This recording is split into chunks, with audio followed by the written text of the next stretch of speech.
You will hear a number of different recordings, and you will have to answer questions on what you hear. There will be time for you to read the instructions and questions, and you will have a chance to check your work. All the recordings will be played once only. The test is in 4 sections. At the end of the test, you will be given 10 minutes to transfer your answers to an answer sheet. Now turn to Section 1.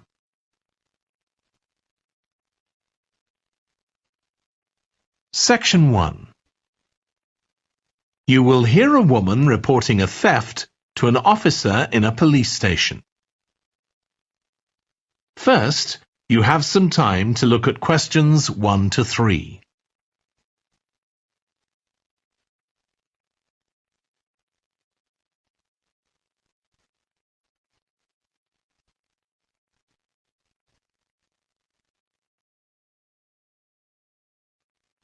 Now we shall begin.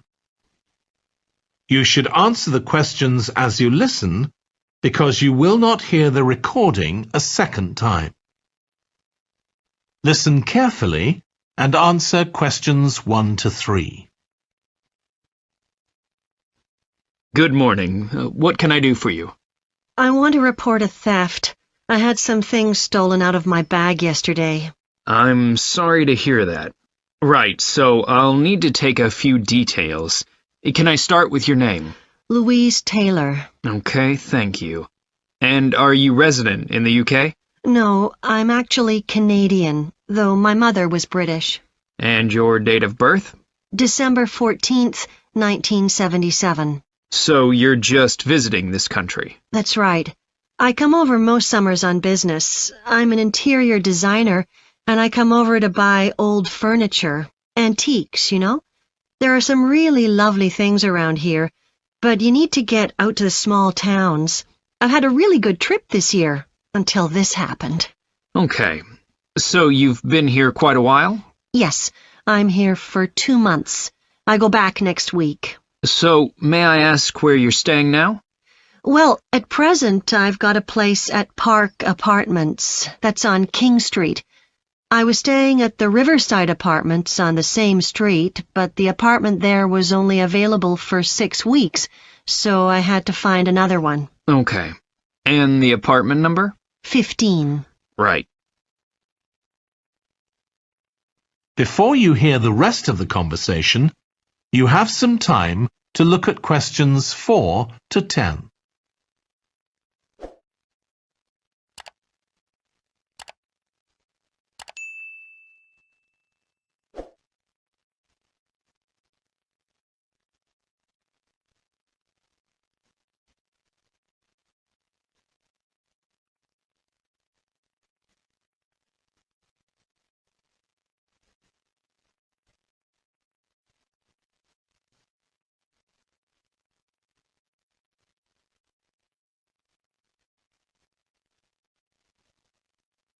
Now listen and answer questions 4 to 10. Now, I need to take some details of the theft. So, you said you had some things stolen out of your bag? That's right. And were you actually carrying the bag when the theft took place? Yes. I really can't understand it. I had my backpack on, and I went into a supermarket to buy a few things, and when I opened it up, my wallet wasn't there. And what did your wallet have in it? Well, fortunately, I don't keep my credit cards in that wallet. I keep them with my passport in an inside compartment in my backpack, but there was quite a bit of cash there, about £250 sterling, I should think. I withdrew £300 from my account yesterday, but I did a bit of shopping, so I must have already spent about £50 of that. Okay. At first I thought, oh, I must have left the wallet back in the apartment. But then I realized my phone had gone as well. It was only a week old, and that's when I realized I'd been robbed. Anyway, at least they didn't take the keys to my rental car. Yes. So you say the theft occurred yesterday. Yes. So that was September the 10th? And do you have any idea at all of where or when the things might possibly have been stolen?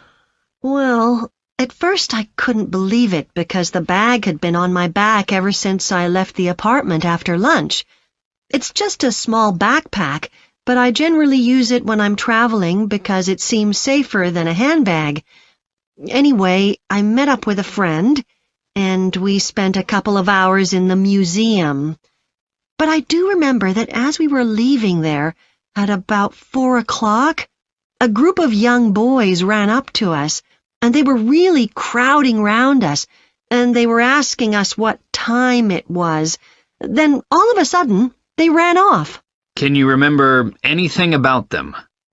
The one who did most of the talking was wearing a T-shirt with a picture of something. Let's see. A tiger. Right. Any idea of how old he might have been? Around 12 years old? And can you remember anything else about his appearance? Not much. He was quite thin. Color of hair? I do remember that. He was blonde. All the others were dark-haired. And any details of the others? Not really. They came and went so quickly. Right. So what I'm going to do now is give you a crime reference number so you can contact your insurance company. So this is 10 digits. 87954 82361. Thank you. So, should I contact... That is the end of section 1. You now have half a minute to check your answers.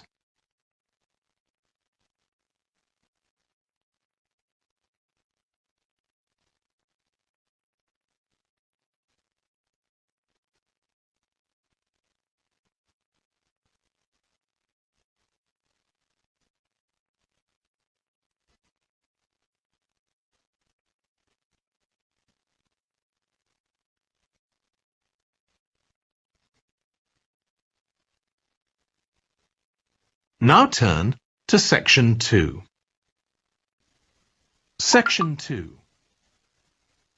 You will hear a manager giving a welcome talk to a group of apprentices who are starting their training at the company. First, you have some time to look at questions 11 to 14.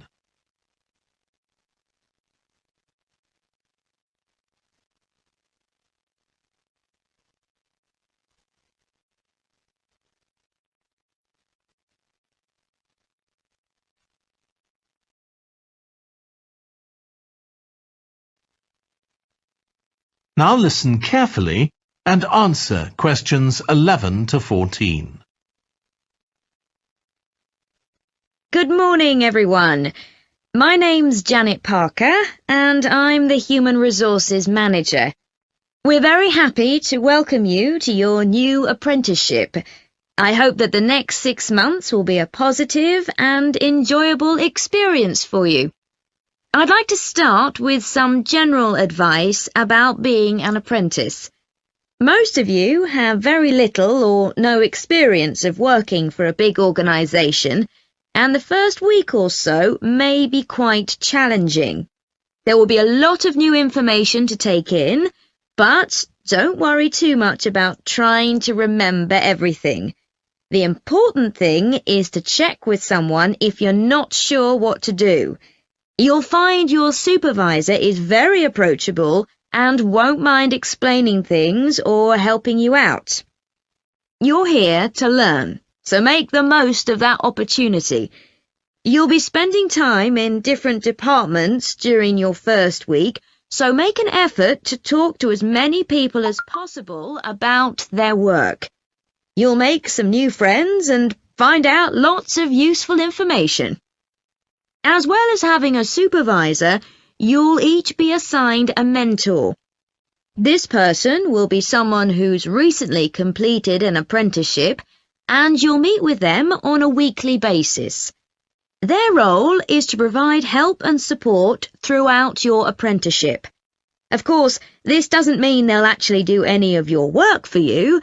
Instead, they'll be asking you about what goals you've achieved so far, as well as helping you to identify any areas for improvement. You can also discuss your more long-term ambitions with them as well.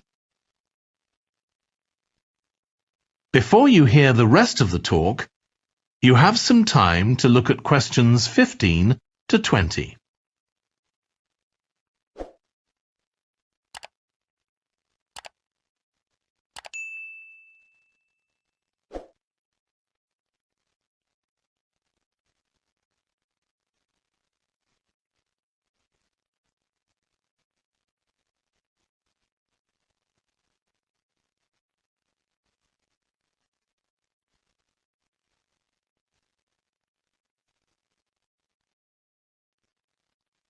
Now listen and answer questions 15 to 20. Now, I just want to run through a few company policies for our apprenticeship scheme with you. Most importantly, the internet. As part of your job, you'll be doing some research online, so obviously you'll have unlimited access for that. But please don't use it for personal use. You'll have your own phones for that. Some of you have already asked me about flexible working. After your probationary 3-month period, some of you will be eligible for this, but it will depend on which department you're in and what your personal circumstances are, so please don't assume you'll automatically be permitted to do this. I want to make sure there's no confusion about our holiday policy. Apart from any statutory public holidays, we ask that you don't book any holidays until after your 6-month apprenticeship has finished. Time off should only be taken if you are unwell. Please speak to your supervisor if this is going to be a problem. You'll be expected to work a 40-hour week, but there may be opportunities to do overtime during busy periods. Although you're not required to do this, it can be a valuable experience, so we advise you to take it up if possible. Obviously, we understand that people do have commitments outside work, so don't worry if there are times when you are unavailable. As you know, we don't have a formal dress code here. You may wear casual clothes as long as they're practical.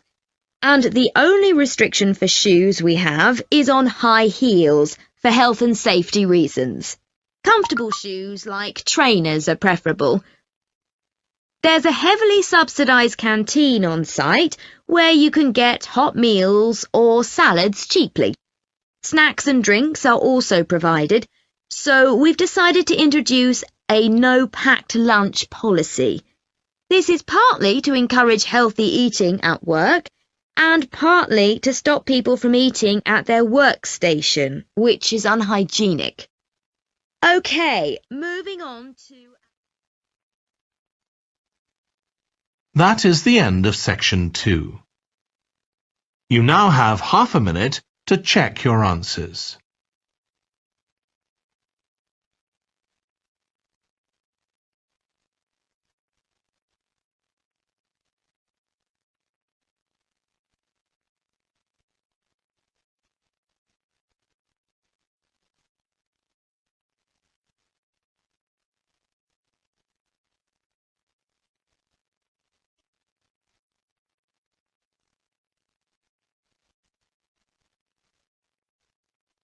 Now turn to section 3.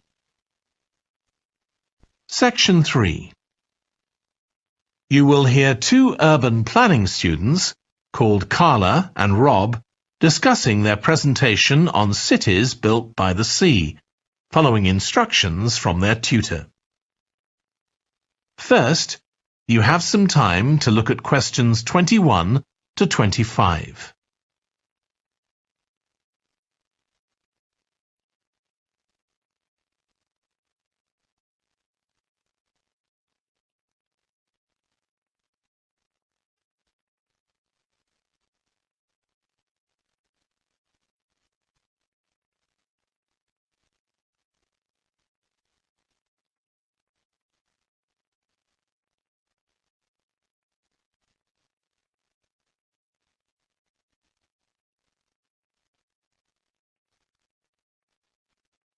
Now listen carefully and answer questions 21 to 25. Okay, so what I'd like you to do now is to talk to your partner about your presentations on urban planning. You should have done most of the reading now, so I'd like you to share your ideas and talk about the structure of your presentation and what you need to do next. OK, Rob, I'm glad we chose quite a specific topic, cities built next to the sea. It made it much easier to find relevant information. Yeah, and cities are growing so quickly. I mean, we know that more than half the world's population lives in cities now. Yeah, though that's all cities, not just ones on the coast. But most of the biggest cities are actually built by the sea. I'd not realised that before. Nor me. And what's more, a lot of them are built at places where rivers come out into the sea, but apparently this can be a problem. Why? Well, as the city expands, agriculture and industry tend to spread further inland along the rivers, and so agriculture moves even further inland up the river. That's not necessarily a problem, except it means more and more pollutants are discharged into the rivers. So these are brought downstream to the cities? Right. Did you read that article about Miami on the east coast of the USA? No. Well, apparently back in the 1950s, they built channels to drain away the water in case of flooding. Sounds sensible. Yeah, they spent quite a lot of money on them, but what they didn't take into account was global warming. So they built the drainage channels too close to sea level, and now sea levels are rising, they're more or less useless. If there's a lot of rain, the water can't run away. There's nowhere for it to go. The whole design was faulty. So what are the authorities doing about it now? I don't know. I did read that they're aiming to stop disposing of wastewater into the ocean over the next 10 years. But that won't help with flood prevention now, will it? No, really, they just need to find the money for something to replace the drainage channels in order to protect against flooding now. But in the long term, they need to consider the whole ecosystem. Right. Really, though, coastal cities can't deal with their problems on their own, can they? I mean, they've got to start acting together at an international level instead of just doing their own thing. Absolutely. The thing is, everyone knows what the problems are, and environmentalists have a pretty good idea of what we should be doing about them, so they should be able to work together to some extent. But it's going to be a long time before countries come to a decision on what principles they're prepared to abide by. Yeah, if they ever do. Before you hear the rest of the discussion, you have some time to look at questions 26 to 30.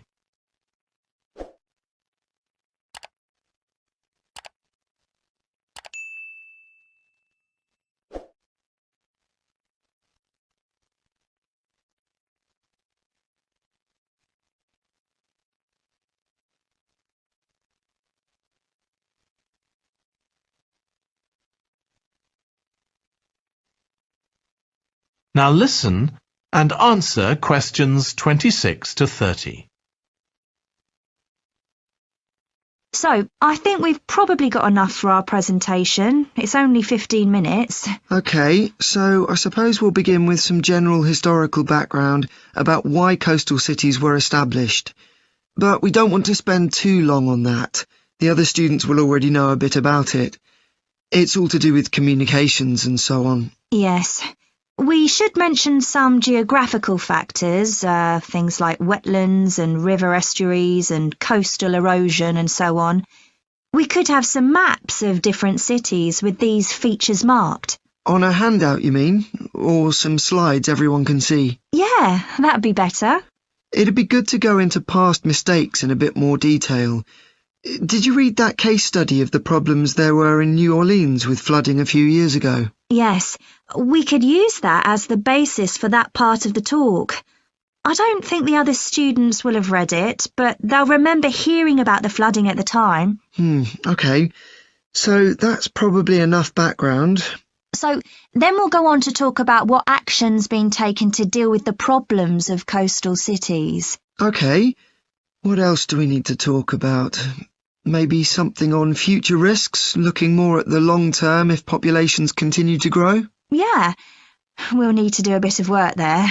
I haven't got much information, have you? No, we'll need to look at some websites. Shouldn't take too long. Okay. And I think we should end by talking about international implications. Maybe we could ask people in the audience. We've got people from quite a lot of different places. That'd be interesting, if we have time, yes. So now, shall we go on? That is the end of section 3. You now have half a minute to check your answers.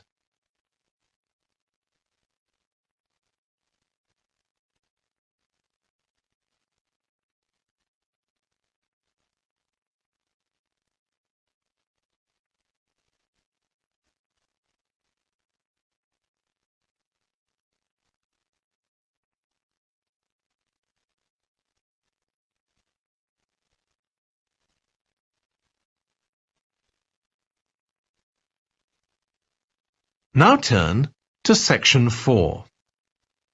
Section 4. You will hear part of a lecture on renewable energy that uses the power of the sea. First, you have some time to look at questions 31 to 40.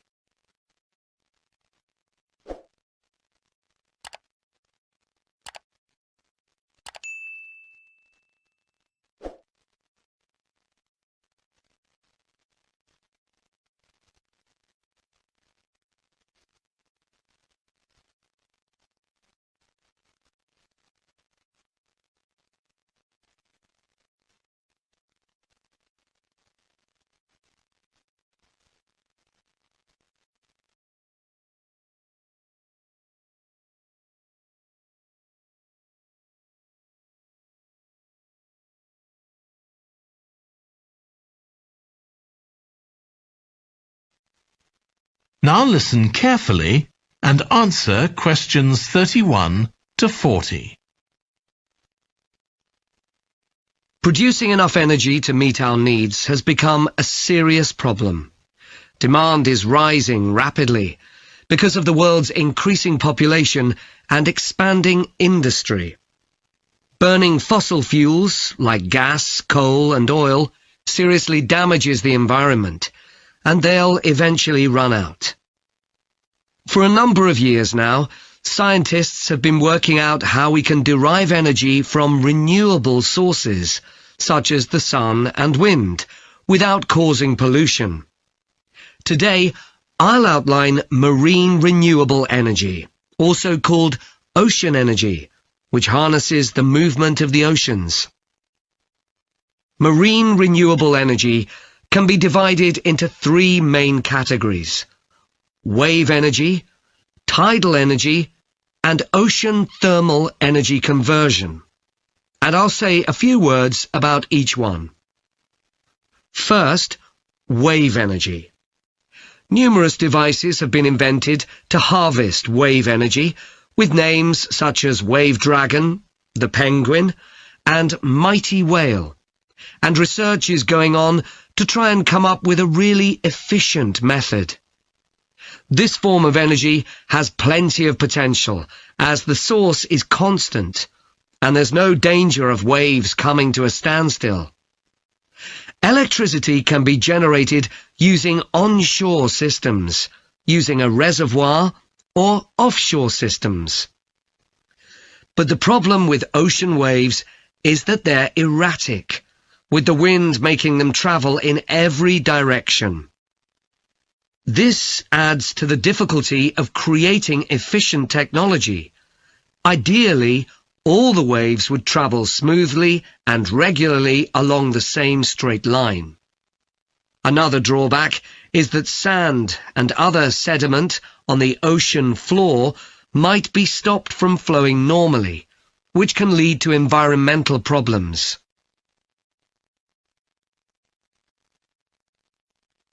The second category of marine energy that I'll mention is tidal energy. One major advantage of using the tide, rather than waves, as a source of energy, is that it's predictable.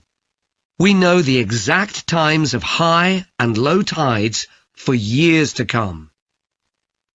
For tidal energy to be effective, the difference between high and low tides needs to be at least 5 meters. And this occurs naturally in only about 40 places on Earth. But the right conditions can be created by constructing a tidal lagoon, an area of seawater separated from the sea. One current plan is to create a tidal lagoon on the coast of Wales. This will be an area of water within a bay at Swansea, sheltered by a U-shaped breakwater, or dam, built out from the coast. The breakwater will contain 16 hydro turbines, and as the tide rises, water rushes through the breakwater, activating the turbines, which turn a generator to produce electricity. Then, for 3 hours as the tide goes out, the water is held back within the breakwater, increasing the difference in water level until it's several meters higher within the lagoon than in the open sea. Then, in order to release the stored water, gates in the breakwater are opened. It pours powerfully out of the lagoon, driving the turbines in the breakwater in the opposite direction and again generating thousands of megawatts of electricity. As there are 2 high tides a day, this lagoon scheme would generate electricity 4 times a day, every day, for a total of around 14 hours in every 24, and enough electricity for over 150,000 homes. This system has quite a lot in its favour. Unlike solar and wind energy, it doesn't depend on the weather. The turbines are operated without the need for fuel, so it doesn't create any greenhouse gas emissions, and very little maintenance is needed. It's estimated that electricity generated in this way will be relatively cheap, and that manufacturing the components would create more than 2,000 jobs, a big boost to the local economy.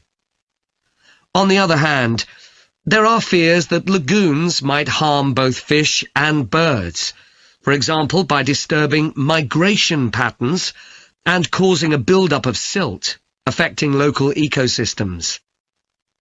There are other forms of tidal energy, but I'll go on to the third category of marine energy, ocean thermal energy conversion. This depends on there being a big difference in temperature between surface water and the water a couple of kilometers below the surface, and this occurs in tropical coastal areas.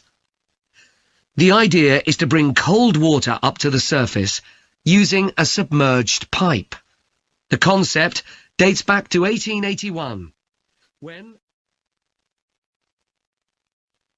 That is the end of section 4.